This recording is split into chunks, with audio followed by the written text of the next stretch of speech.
prima domanda che ci fanno, no? Dateci uno strumento per prenotare da casa le prenotazioni. Oggi lo si può fare al telefono, direttamente agli sportelli, nelle farmacie, ma ci manca questa possibilità e non si capisce come si può prenotare un treno, un aereo, non si possa prenotare una prestazione sanitaria. Quindi il programma di implementazione di questi servizi sta andando avanti, abbiamo da mettere a punto una rete, cioè integrare i vari strumenti gestionali come è stato descritto dalle relazioni che mi hanno preceduto, e per quanto riguarda la prenotazione credo da settembre potranno partire le prime prenotazioni online di alcune prestazioni. Certamente quello che può essere un punto di arrivo è per noi, e lo dico per me stesso che sono direttore di un'azienda sanitaria, un obbligo, un compito per creare le condizioni affinché questo avvenga. Dobbiamo andare assolutamente lì, come l'altra possibilità per il cittadino, e qua vedo a questo tavolo dei medici di medicina generale, che lo stesso medico di medicina generale possa interagire, entrare anche lui prenotando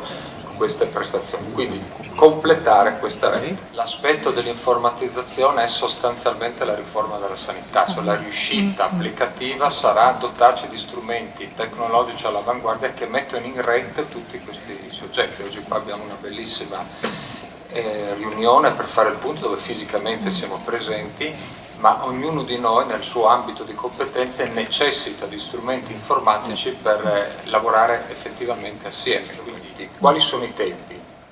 Gli obiettivi generali che la Regione ci sta ponendo è sostanzialmente su un arco di tempo triennale sulle riorganizzazioni, quindi ritengo ragionevole e utile, e anche sono moderatamente ottimista che questo arco di tempo triennale possa dare quelle soddisfazioni e quegli strumenti. Vedo che in questo arco di tempo triennale il completamento della rete infrastrutturale è certamente un nodo centrale, no?